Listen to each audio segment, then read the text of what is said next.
సంఘంలో బాల స్వయం సేవకుని ప్రథమ వర్షం పూర్తయింది. 4 సంవత్సరాలు ముఖ్య శిక్షకగా పనిచేశాను. సోమయ్యపల్లి సోమయ్య గారి ట్రస్ట్కి ఉభయ రాష్ట్రాలకి ప్రధాన కార్యదర్శిగా 2 సంవత్సరాలు పనిచేశాను.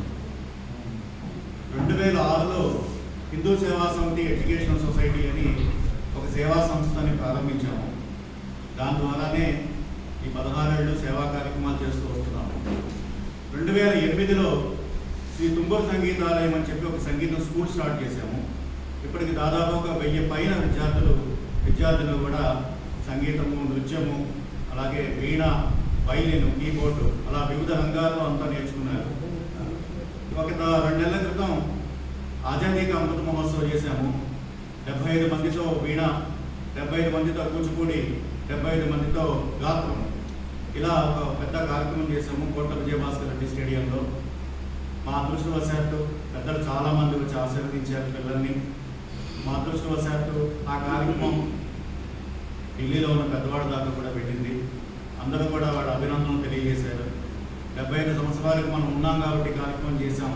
దేశానికి స్వతంత్రం వచ్చి 100 ఏళ్ళు వచ్చేటప్పటికి మనలో ఎంతమంది ఉంటామో ఉండమో తెలియదు, చేసుకునే అదృష్టం ఓటుగా ఉంటాయో ఉండవో తెలియదు. కాబట్టి ఎలా అయినా మిస్ అవ్వకుండా ఏదో ఒక గట్టి కార్యక్రమం చేయాలి అని మనస్ఫూర్తిగా అనుకొని ఆ కార్యక్రమం చేశాము. తర్వాత ఇప్పుడు నా గురించి అయిపోయింది. ఇక సంస్కార భారతి గురించి ఎన్నో అద్భుతమైన కార్యక్రమాలు చేస్తున్నారు. ఎందుకంటే నేను ముఖ్య శిక్షకగా ఉన్నప్పుడు నుంచి కూడా నాకు సంస్కార భారతి వాళ్ళతో పరిచయాలు ఉన్నాయి. నేను ఇక్కడ డైరెక్ట్గా మొట్టమొదటి సమావేశం వచ్చింది ఈ కార్యక్రమానికి. సంఘ పనే చేస్తూ ఉన్నాము. సంస్కార భారతికి సంబంధించిన విషయాలు కానీ అక్కడ పనిచేస్తున్న వ్యక్తుల గురించి కానీ నాకు చాలా దగ్గరగా తెలుసు. వాళ్ళు ఎంత కష్టపడతారు, ఏం చేస్తారు, ఎంత తపన పడతారో అన్న విషయం కూడా నాకు బాగా తెలుసు. నేను ఒక చిన్న విషయం, దీన్ని కరెక్షన్ అనుకోవద్దు, ఇంకోలా అనుకోవద్దు. సంస్కారం రావాల్సింది 3 చోట్ల నుంచి: తల్లి బడి, బడి, గుడి. ఈ 3 చోట్ల సంస్కారం రావట్లేదు. తల్లి కూడా సంస్కారం నేర్పించే స్థితిలో తల్లులు లేరు. చేత వెన్న ముద్ద పద్యం చెప్పడం చేత కాదు, చందమామ రాబే పద్యం చెప్పడం చేత కాదు, ఏమీ రాదు తల్లికి. ఒక ఫోన్ ఇచ్చేసి దాంట్లో రోమా అండ్ ఇంకోటేదో ఉంటుంది, చూసుకోండి, వీడియోలు చూసుకోండి అంతే. సో తల్లి ఒడి నుంచి సంస్కారం పోయింది.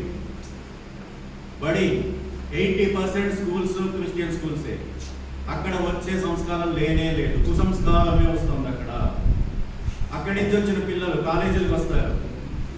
80% స్కూళ్ళ నుంచి కాలేజీలకు వచ్చిన వాళ్ళు మొట్టమొదటి జాయిన్ అయ్యేది ఏఎస్ఎఫ్లోనే. నేను చెప్తున్నాను, ఏవేవి మంది పెద్ద ఆర్గనైజేషన్ ఉండొచ్చు, సంఘ అనుబంధ సంస్థ ఉండొచ్చు, కానీ 80% పిల్లలు స్కూల్ నుంచి వచ్చిన పిల్లలు జాయిన్ అయ్యేది ఏఎస్ఎఫ్లోనే. రాడికల్ సంస్కృతికి ఆకర్షితవుతున్నారు, మనం ఆకర్షించలేకపోతున్నాం. మనం ఆ 80%లో 20% మంది 80%తో ఫైట్ చేస్తున్నారు అక్కడ. మూడోది గుడి. గుడిలో ఎన్ని కుసంస్కారాలు ఉండాలో అన్నీ ఉన్నాయి. ఈ రోజుకి డబ్బున వాడితే రాజ్యం గుడిలో, డబ్బున వాడికే దేవుడు, పేదవాడికి లేదు. పేదవాడికి క్యూలో నుంచోవాల్సిందే. అక్కడ ఏం సంస్కారాలు తెస్తున్నాం మనం? గుళ్ళలో ఏం సంస్కారాలు తెస్తున్నాం?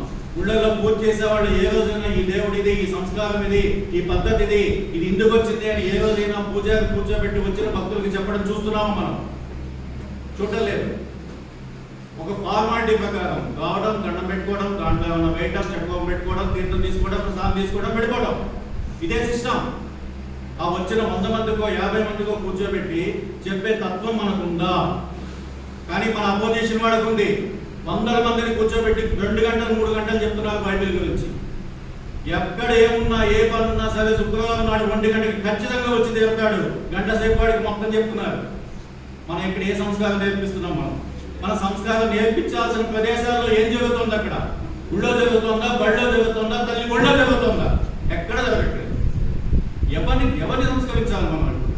ఇంకొక విషయం, ఈ మీటింగ్ సంఘ అనుబంధ సంస్థలు చాలా ఉన్నాయి. మనమే వస్తున్నాం. ఇవాళ ఇది అయిపోయింది, రేపు సేవాభారత్ దానికి వెళ్తాను నేను. మళ్ళీ దీంట్లో 15-20 మంది అక్కడ ఉంటారు. విశ్వంత భవిష్యత్తు మీటింగ్ వెళ్తా, సగం మంది మళ్ళీ అక్కడ ఉంటారు. మనమేనా? ఎంతసేపు కొత్త తరాన్ని, కొత్త వాళ్ళని, అసలు న్యూట్రల్ పర్సన్స్ మనం ఎందుకు ఇంట్రడ్యూస్ చేసుకోలేకపోతున్నాం? ఇది ఒక్కటే కాదు, ఏ సంస్థ అయినా చెప్తున్నా. కేవలం రాష్ట్రీయ స్వయం సేవక సంఘం ఒక్కటి మాత్రమే చేస్తుంది ఆ పని. కొత్త వాళ్ళని కలుపుకుపోవటం అన్నది రాష్ట్ర STS మున్సిపల్ సంఘం ఒక్కటే చేస్తుంది, వాళ్ళను ఉపయోగించుకున్నాం అంతే. కాబట్టి ఇలా కాదు, సంస్కారం అన్నది పెంచాలి అంటే కొత్త న్యూట్రల్ పర్సన్స్ మనం యాడ్ చేసుకోవాలి. సంఘం ట్రైనింగ్ ఇచ్చిన వాళ్ళని కూర్చోబెట్టి మనం ఇచ్చే ట్రైనింగ్ ఏముంది వాళ్ళు అలాగే ఇచ్చేస్తారు. అటు ఈ ప్రాంతాల్లో పనిచేసినట్టయితే సంస్కార భారతిని చాలా విస్తారంగా చేయొచ్చు. ఈ అద్భుత కార్యక్రమాలు ఏవైతే చేస్తున్నారో అవి అందవలసిన చోటికి అందుతాయి, అందవలసిన వాళ్ళకి అందుతాయి. మళ్ళీ మళ్ళీ తోమితే తోమితే ఎంత వస్తుంది అంతే పోయింది కదా. అన్ని మనం ఎంత సంస్కరించుకుంటాం మళ్ళీ మళ్ళీ. రాధాకృష్ణ గారిని కంపల్సరీగా ఒక స్పెషల్ మెంబర్గా తీసుకుని మా బాధ్యతగా మేము పర్సనల్గా కలిసి వారి యొక్క దిశానిర్దేశాన్ని తీసుకుని మేము ముందుకు తీసుకెళ్తామని చెప్తున్నాను నేను.